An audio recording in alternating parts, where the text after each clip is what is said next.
El próximo domingo no habrá misa, pues me tengo que ausentar para ir al matrimonio de uno de mis sobrinos. En nombre del Padre, del Hijo y del Espíritu Santo. Amén. Amados hermanos, en nuestro Señor Jesucristo nos encontramos en el domingo 13º después de Pentecostés. Pero quiero no dejar pasar la fiesta de la Asunción del 15 de agosto, el miércoles pasado, que pasa desapercibida como un día laboral más, aunque aquí en Colombia, gracias a la judaica ley Emiliani, se pasa la fiesta el lunes como feriado, y ya hasta la gente lo olvida cuál es el motivo del puente del lunes, que es por la fiesta de la Asunción. Como no pueden suprimir del todo, suprimen cuanto pueden, y la gente que se vaya desmemoriando y olvidando, y así la religión se va diluyendo en un mundo que cada vez tiene poco y nada de católicos. Si uno se pone a ver, la gente incluso buena no tiene mucha idea de la doctrina. Hay un empobrecimiento doctrinal tremendo, y ahora más acentuado. Quizás la culpa ha sido del mismo clero. Catecismo aprendido de memoria, como tabla de multiplicar, misa obligatoria en los colegios, por lo menos aquí en Colombia, que eran la mayoría de monjas y sacerdotes, pero sin un contenido doctrinal, y quedarse con lo ritual, lo externo, el precepto, un poco como los fariseos. Y quizás por ese pecado de fariseísmo pre- y anticonciliar es que Dios permitió este desmadre. Pues bien, entonces el 15 de agosto fue la fiesta de la Asunción de Nuestra Señora, asunta a los suelos, en cuerpo y alma, definido solemnemente, sin determinar. En 1950 fue el Papa Pío XII. Monseñor Lefebvre está en la placa, en la entrada, en uno de los arcos de la entrada de la San Pedro en Roma, de los obispos que asistieron y participaron en la promulgación del dogma. Ahí está, yo lo leí, grabado en piedra. Bueno, y sin precisar si murió o no murió, al fin de su vida terrenal, fue asunto a los cielos en cuerpo y alma. El Papa no quiso entrar si había muerto o no muerto, es una cuestión teológica que está medio enredada, aunque en mi opinión teológica, basada incluso en algunos santos, hay otros que como en un supermercado elige lo que más te guste, pero hay una congruencia y una lógica en las cosas. Nuestro Señor murió y no fue pecador. Luego, Nuestra Señora pudo muy bien morir sin ser pecadora, siendo la Inmaculada, a imagen de nuestro Señor. ¿Qué problema hay? Otra cosa es que la corruptela, la putrefacción, no le convenía. Pero justamente por eso fue asunta. Y los antiguos decían dormición, porque fue como un dormir para un resucitar casi inmediato, sin putrefacción, sin descomposición orgánica del cuerpo muerto. por la separación del alma. Y así asociándose como corredentora, y como dice San Francisco de Sales, si no me equivoco, y si no es él, será otro santo parecido, que murió de amor, la más gloriosa de las muertes, morir suspirando de amor. Esa debiera de ser la bella y buena muerte de todo católico. Morir deseando ver a Dios, morir, desear morir para ir a gozar de la beatitud eterna. Porque si realmente tenemos presente ese gozo, este mundo, por muchas delicias que tenga, es una miseria, es nada. Por eso es importante vivir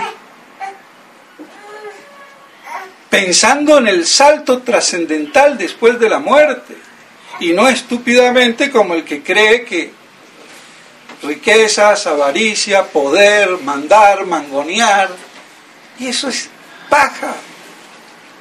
¿De qué le sirve al alma? Pues bien, que eso nos haga pensar. Entonces, asunta al cielo, definido solemnemente. Ahora dicen algunos, ¿por qué la definición si ya se creía? Pero una cosa se puede creer como conclusión teológica y no es dogma. Se puede creer como dogma, no ya como mera conclusión teológica, como dogma definido por el Magisterio Ordinario Universal de la Iglesia. Pero quedan imprecisiones, porque solamente se tiene la verdad en el sentido que se debe de entender, pero sin mayor precisión como la que puede haber solemnemente en el magisterio extraordinario, sea es cátedra del Papa solo o es cátedra o es solemne con un concilio universal extraordinario. Esto lo explica muy bien Marín Sola, pero de eso la ignorancia supina en los seminarios, aún en Ecón. Entonces hay una evolución homogénea del dogma que pasa de conclusión teológica a dogma ordinario,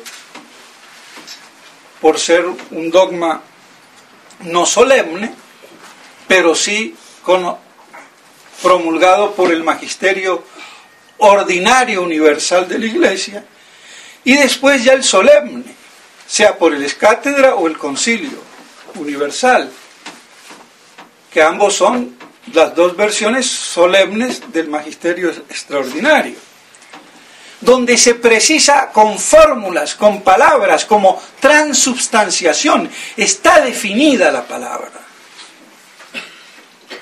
Y que no pase como pasaba en Ecón, y aún el mismo Monseñor Lefebvre, a mí me chocó mucho. No sabemos bien si está definido, está definido en los términos. Y vean, hasta un Monseñor Lefebvre.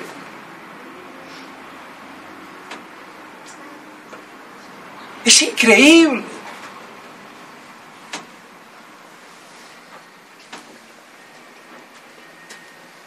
El dogma solemne de la Iglesia define Inmaculada Concepción. Son términos teológicos precisos y definidos. Asunción. Pero es el colmo que teólogos y doctores en teología y no sepan esto. Y el lamentable caso de Monseñor Lefebvre, pobrecito.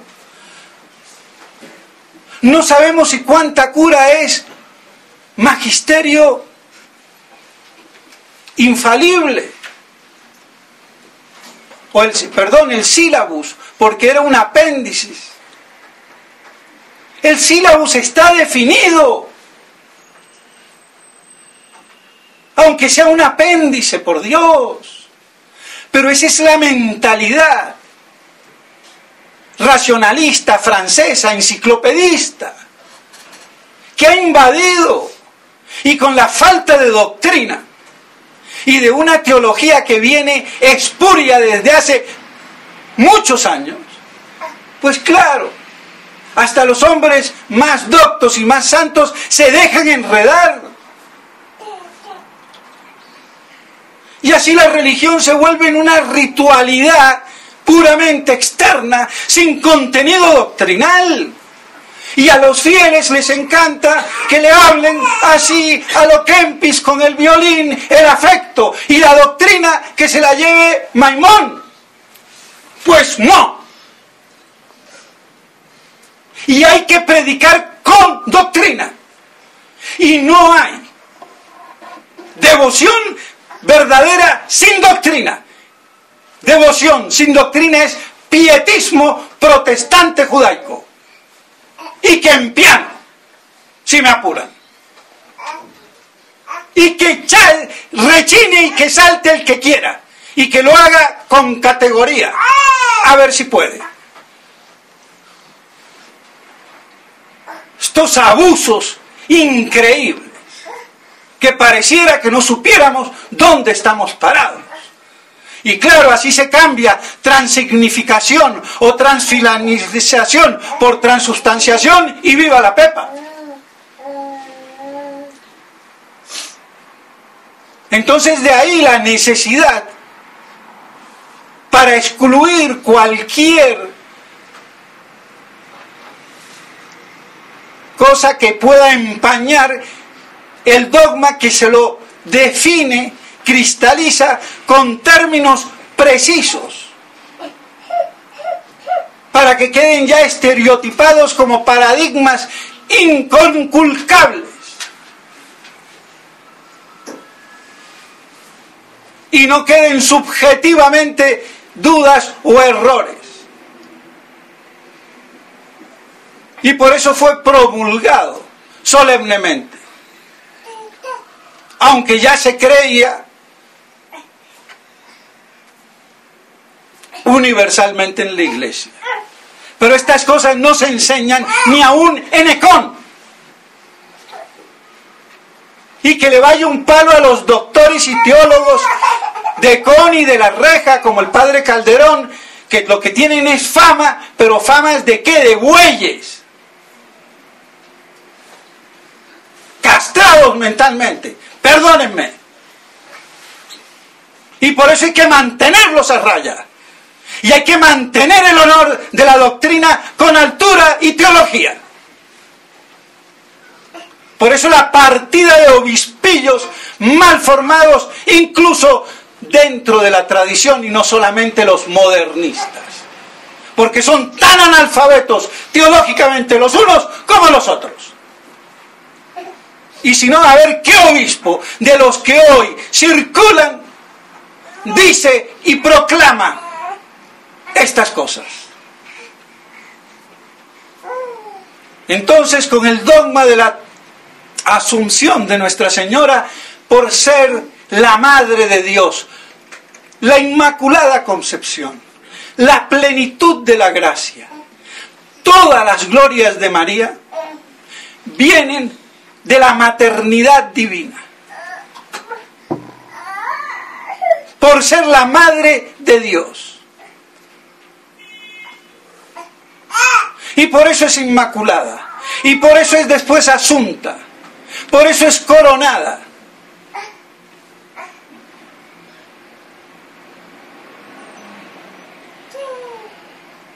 Y si el Papa no quiso definir si murió o no murió, no se quiso meter en ese intríngulis, bueno, está bien.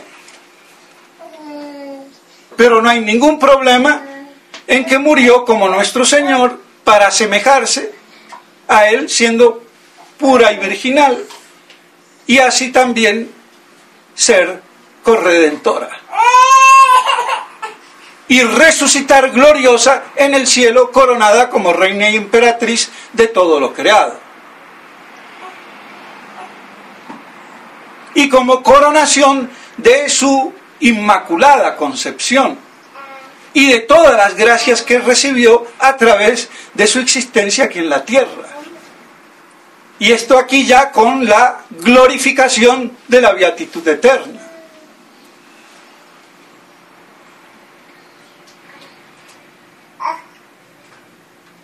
Y en el texto del 15 de agosto, tomado de San Lucas, se habla de mi Salvador. Y esto pasa desapercibido. Mi alma exalta al Señor y mi espíritu se regocija en Dios mi Salvador. En Dios mi Salvador. Claro, es que Cristo es el Salvador universal de todo hombre. Pero ¿y cómo salvar a Nuestra Señora si era inmaculada, sin pecado, nunca tuvo pecado, ni el más mínimo pecado venial? ¿De qué la iba a salvar? Ahí dice el texto, Dios mi Salvador.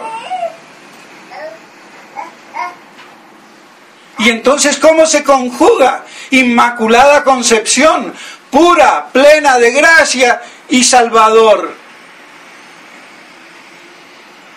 Quiere decir que es redimida. Pero ¿cómo redimida si nosotros somos redimidos? Y redimir quiere decir liberados del pecado.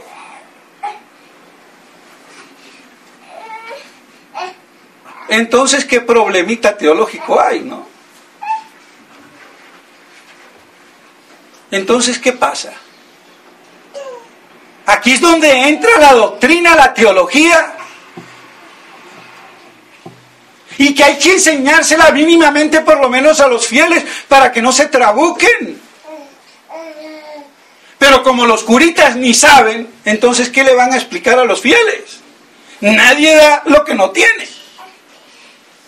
Y mejor me quedo con un sermón muy bonito, quizás con vida de santos, y con eso yo arreglo el pastel.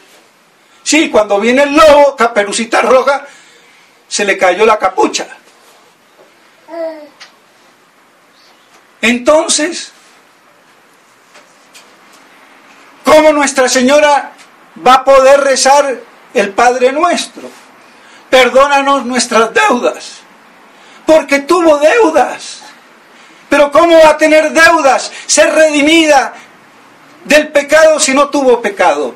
Pero por eso Santo Tomás de Aquino habla de redención preservativa y para nosotros redención liberativa. La una es preserva y la otra es después de la caída.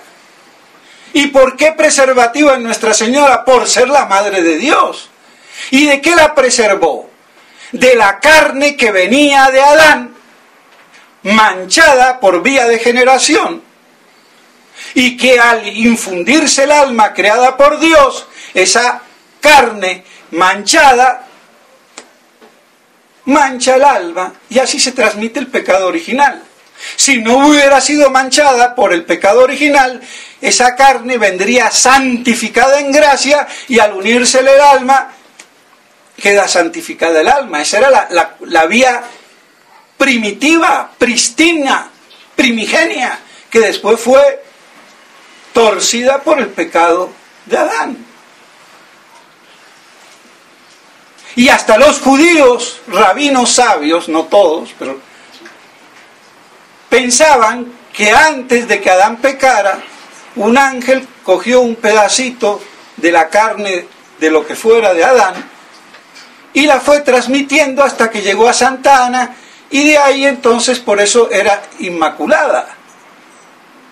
Y de ahí se vale galatino de origen judío franciscano, y de ahí se vale también o se soportaba la concepción teológica del famoso Duns Scot, como si fuera muy mariano y más que Santo Tomás. Lo que era un judaico, que es muy distinto.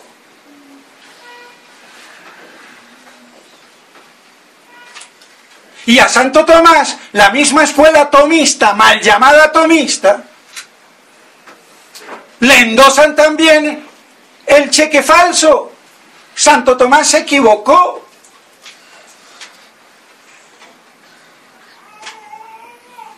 Nuestra Señora pasa por la cruz porque Cristo es Redentor universal. Se niega el dogma ese. Salvador universal. Se niega el dogma ese. Entonces por eso hay que ver cómo yo lo explico, la Inmaculada Concepción, con estos dos dogmas que no puedo negar. Entonces por eso Santo Tomás decía que siendo un privilegio de la persona de la Virgen María, no de la carne de la Virgen María, que sería lo de Duns Scotus y lo de los judíos, y la de Mahoma, porque hasta Mahoma hablaba de la pureza virginal y sin pecado de la Virgen Santísima. ¡Ojo! Así que Mahoma, el gran hereje, está mejor que muchos católicos y que muchos doctores en la iglesia. Cuidado. Entonces, ese privilegio no era de la carne purificada antes de la animación, de la infusión y creación del alma, sin la cual no hay persona. Entonces era personal.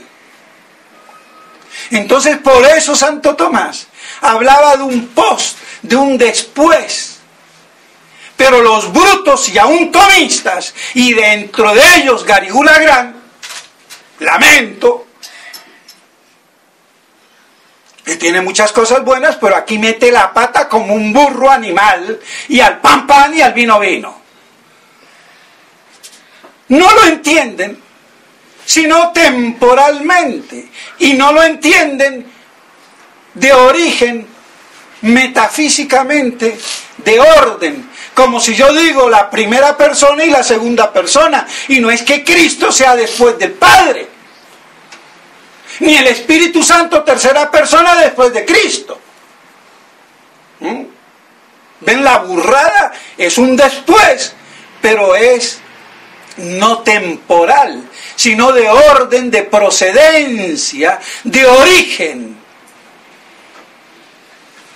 Y si uno no entiende eso, y los fieles pueden no entenderlo, pues bueno, pero que no lo entiende un teólogo, es mejor que vaya a vender pepinos al mercado, porque si no tiene la capacidad intelectiva de entender eso, no va a entender nada.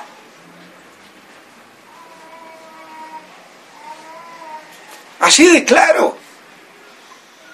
Y por eso muchos no entienden nada. O medio entienden que es lo mismo. Entender para no entender y confundir y enredar más. Entonces era después de que se constituyera la persona. Y no antes, pero un después ontológico, de orden, de principio, de origen y no de tiempo material.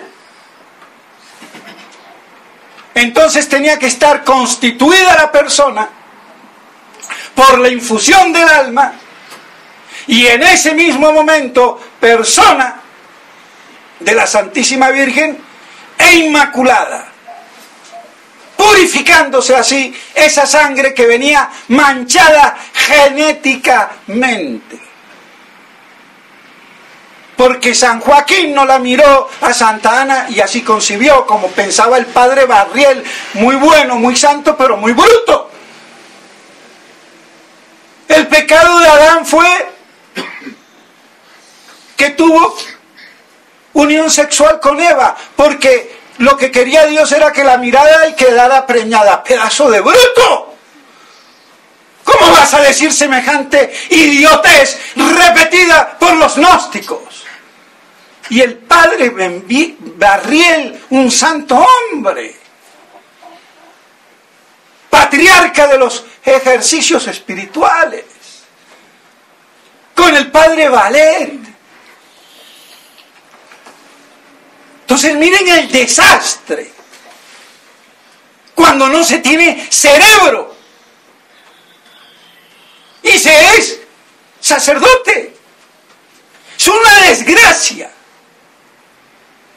El sacerdote no es cualquier lavaperro, tiene que ser docto, aunque no sea doctor en teología, pero tiene que conocer lo mínimo y esencial. ¿Pero de dónde lo va a conocer? Si ni un Garrigou Lagrange, ni aún la misma escuela tomista, ni los padres de Abrillé, hoy por hoy, que son dominicos, hijos de Santo Tomás, y reconocen estúpidamente que Santo Tomás negó la Inmaculada Concepción, que no la negó ni Mahoma ni los judíos sabios. Es que la incultura es total. Entonces, por eso Santo Tomás hablaba de un post, pero no temporal, sino de origen ontológico, de orden. Porque era un privilegio de la persona de la Virgen María, que no podía existir sin antes tener alma, ese cuerpo. Entonces, cuando tiene el alma infundida y creada por Dios, en ese instante, uniéndose a esa carne que venía manchada, se santifica en la persona de la Virgen María, y por eso es un privilegio singular de la Santísima Virgen María, y no como pensaba el bruto de Gorostiaga, que eso fue una de las discusiones con la fraternidad, que hablaba de la Inmaculada Concepción de San José. Entonces negaba el privilegio singular de la Inmaculada Concepción. San José pudo ser santificado como San Jeremías o San Juan Bautista en el seno materno después de ser concebido como persona humana, que es muy distinto.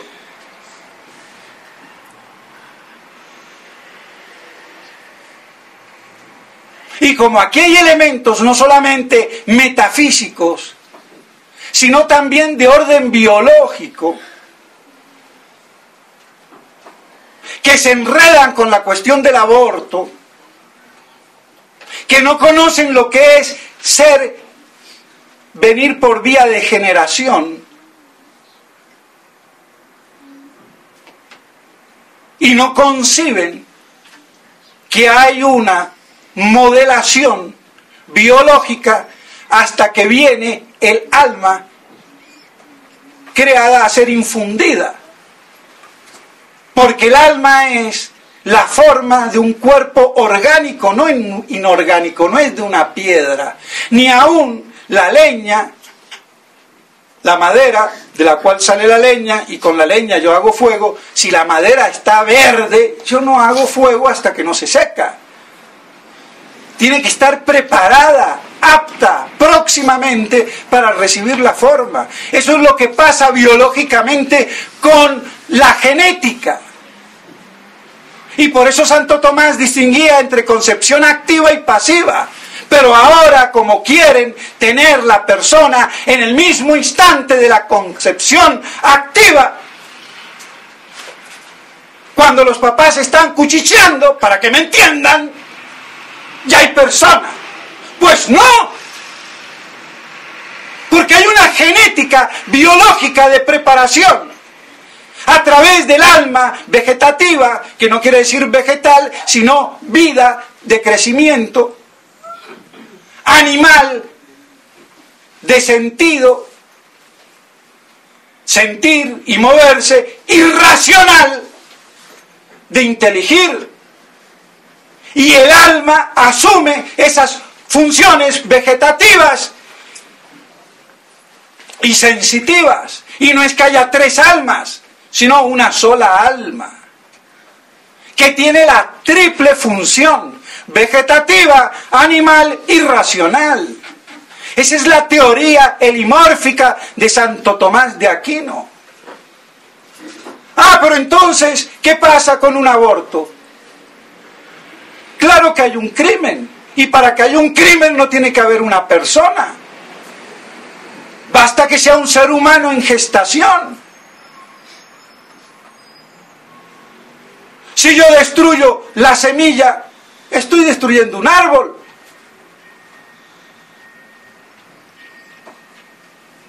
Pero es que así de animales somos. Y entonces explíquenme los mellizos monocigóticos, que son formados por un gameto, lo que fuera, espermatozoide masculino y un óvulo femenino, y forma una sola mórula, como si es una. Pueden salir dos personas iguales, con dos almas de un mismo cuerpo. Tienen que dividirse por lo menos, porque una sola cantidad, porción de materia biológica no puede tener dos almas. Se separa y ahí sí, entonces por lo menos tiene que pasar un segundo. Entonces no es tan instantáneo como piensan, porque biológicamente la constatación de los mellizos monocigóticos prueba de que no hay concepción de la persona con la concepción activa de los papás.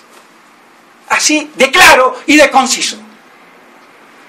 Y que esto no lo entiendan los médicos, ni los teólogos que se dicen católicos. Eso es un problema. Por eso Santo Tomás hablaba de la animación retardada, por la misma procedencia biológica, porque el alma necesita un mínimo de órganos de un cuerpo organizado, orgánico, y no una materia informe. Porque el alma es la forma de una materia organizada. Tiene que haber algunos órganos mínimos, vitales, para ser infundida el alma. El error de Santo Tomás no es entonces ni teológico ni filosófico, sino ya biológico. Sí dijo que los hombres duraban 40 días y las mujeres 60 días, tomando la biología de la época que venía de Aristóteles. Eso es otro cuento. Si es a los 30, a los 40 o a los 10 días, no sé, ahí ya no me meto. Eso es biología y los biólogos que lo prueben. Pero lo que no es admitible, no distinguir entre generación pasiva y activa y de un tiempo. Y aquí sí, material y no simplemente de orden o ontológico o de origen. Pero claro, yo sé que se hace pesado, pero hay algo que explicar y algo que dará. Y como a mí no me escuchan solamente ustedes, sino muchos por ahí, pues bueno. Entonces, quede claro que ese privilegio de la Inmaculada Concepción no fue negado por Santo Tomás, era el cómo. Y el cómo era que pasaba por la cruz, porque Cristo es Redentor universal y Salvador universal, y eso no se puede negar. Como se negaría en el caso de la tesis de Duns Scotus. Dicho sea de paso.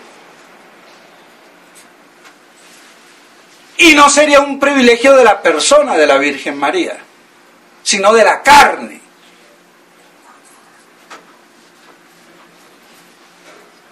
Y así entonces es toda inmaculada, redimida, salvada, pero preservativamente. Y por eso puede decir Dios mi Salvador y decir Padre nuestro, perdona nuestras deudas, aunque ella no tuvo ninguna deuda personalmente, pero tenía la deuda contraída de la carne que venía de Adán manchada. Pero no era una deuda personal de ella, sino era la carga genética que venía, el karma para los mediobudistas.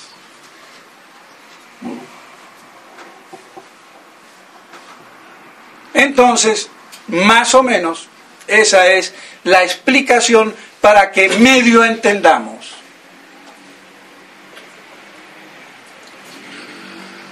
Pues bien, que así entonces la gloriosa Asunción de Nuestra Señora,